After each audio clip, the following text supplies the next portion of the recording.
Hello, dear friends. I actually don't know what to say.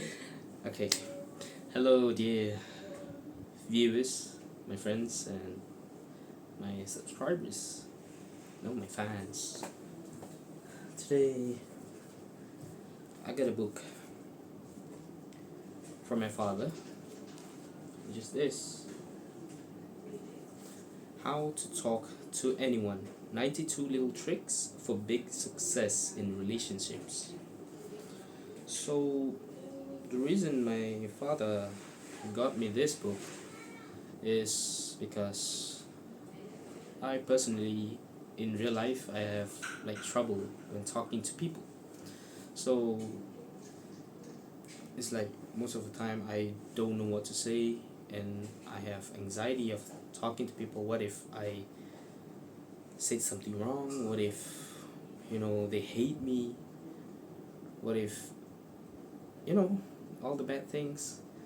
So that's why I have like a hard time to talk to people, and most of the time I just don't know what to say. I have zero ideas. So my father got me this. So I thought, how about I read it in front of the camera? Just practice it out. Oh, my English, practice it out, just to practice speaking it out.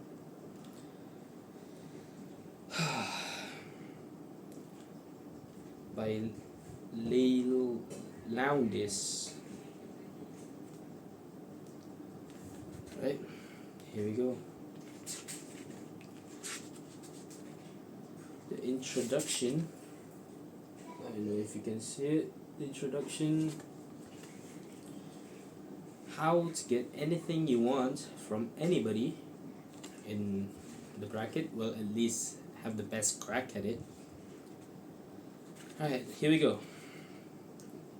Have you ever admired those successful people who seem to have it all? You see them chatting confidently at business meetings or comfortably at social parties. They're the ones with the best jobs, the nicest spouses, the finest friends, the biggest bank accounts, or the most fashionable zip codes. But wait a minute, a lot of them aren't smarter than you. They are not more educated than you.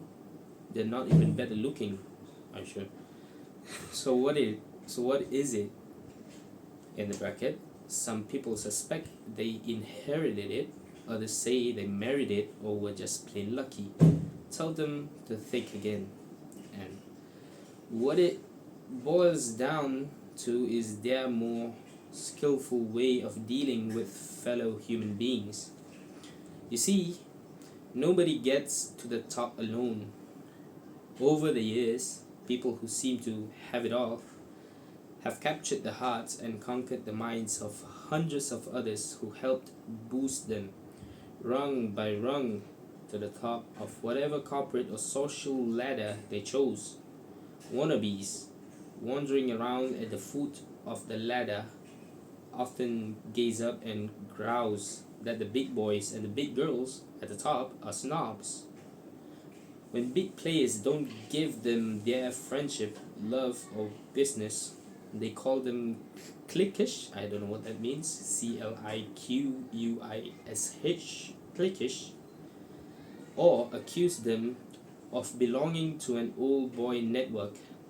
Some grumble they hit their heads against a glass ceiling. The complaining little leaguers never realize that rejection was their own fault. They will never know they blew the affair, the friendship, or the deal because of their own communications fumbles. It is as though well-liked people have a bag of tricks, a magic or Midas touch that turns everything they do into success. What is in their bags of tricks? You will find a lot of things: a substance that solidifies friendships, a wizardry that wins minds, and a magic that makes people fall in love with them.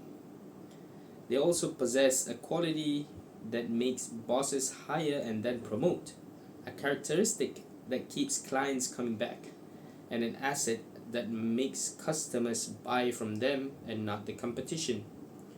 We all have a few of those tricks in our bags, some more than others. Those with a whole lot of them are big winners in life. How to Talk to Anyone, this book, gives you 92 of these little tricks they use every day so you too can play the game to perfection and get whatever you want in life. So the main topic, how the little tricks were unveiled. Many years ago, a drama teacher, exasperated at my bad acting in a college play, shouted, "No, no, your body is belying your words. Every tiny movement, every body position," he howled. "Divulges your private thoughts. Your face can make 7,000 different expressions, and each exposes precisely who you are and what you are thinking at any particular moment." Then he said something I'll never forget. "And your body, the way you move is your autobiography in motion." How right he was. On the stage of real life, every physical move you make subliminally tells everyone in eyeshot the story of your life. Dogs hear sounds our ears can't detect. Bats see shapes in the darkness that elude our eyes. And people make moves that are beneath human consciousness but have tremendous power to attract or repel. Every smile, every frown, every syllable you utter, or every arbitrary choice of word that passes between your lips can draw others toward you or make them want to run away. Men, did your gut feeling ever tell you to jump ship on a deal? Women, did your women's intuition make you accept or reject an offer? On a conscious level, we may not be aware of what the hunch is, but like the ear of the dog or the eye of the bat, the elements that make up subliminal sentiments are very real. Imagine, please, two humans in a complex box wired with circuits to record all the signals flowing between the two, as many as 10,000 units of information flow per second, probably the lifetime efforts of roughly half the adult population of the United States would be required to sort the units in 1 hour's interaction between two subjects. The University of Pennsylvania Communications Authority estimates. With the zillions of subtle actions and reactions zapping back and forth between two human beings, can we come up with concrete techniques that to make our every communication clear, confident, credible, and charismatic? Determined to find the answer, I read practically every book written on communication skills, charisma, and chemistry between people. I explored hundreds of studies conducted around the world on what qualities made up leadership and credibility. Intrepid social scientists left no stone unturned in their quest to find the formula. For example, optimistic Chinese researchers, hoping charisma might be in the diet, went so far as to compare the relationship of personality type to the catecholamine level in subjects' urine. Needless to say, their thesis was soon shelved. Alright, so the second big topic. Dale Carnegie was great for the 20th century, but this is the 21st. Most of the studies simply confirm Dale Carnegie's 1936 classic, How to Win Friends and Influence People. His wisdom for the ages said success lay in smiling, showing interest in other people, and making them feel good about themselves. That's no surprise, I thought. It is as true today as it was more than 60 years ago.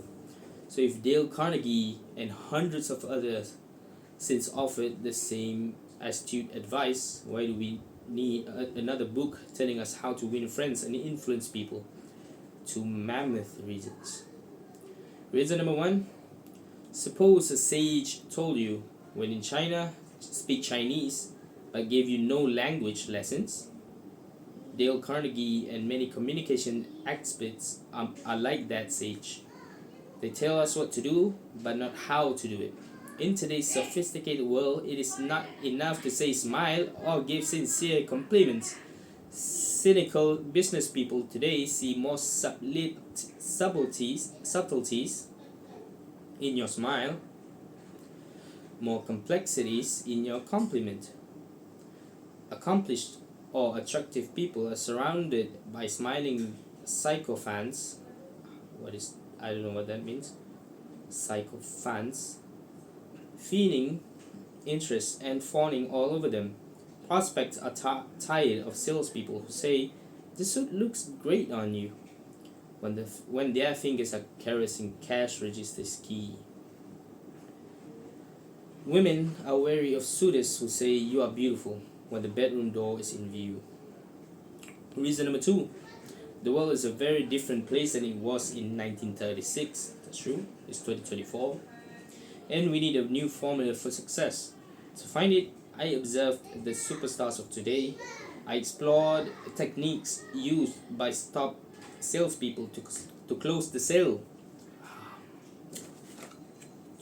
speakers to convince, clergy to convert, performers to engross, sex symbols to seduce, and athletes to win. I found concrete building blocks to the elusive qualities that lead to their success. Then I broke them down into easy digestible news you can use techniques. I gave each a name that will quickly come to mind when you find yourself in a communications conundrum. As I developed the techniques, I began sharing them with audiences around the country. Participants in my communications seminars gave me their ideas. My clients, many of them CEOs of Fortune 500 companies, enthusiastically offered their observations.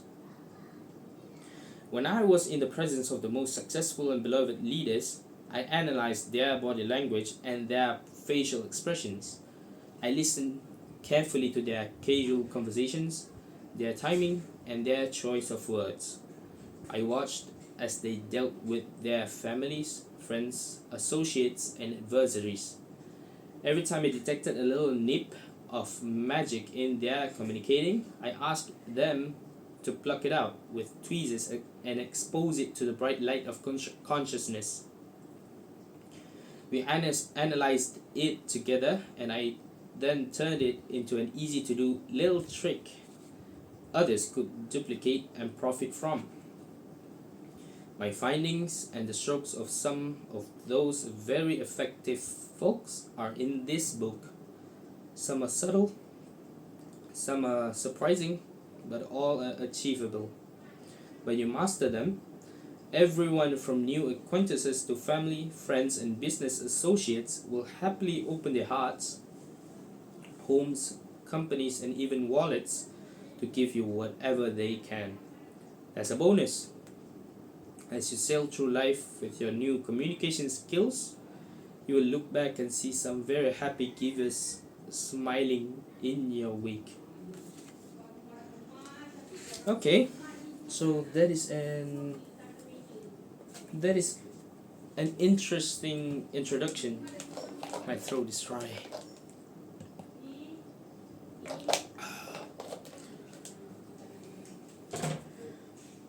That is indeed an very interesting opening for a book. So the next one will be part 1. Yeah, the next will be part 1.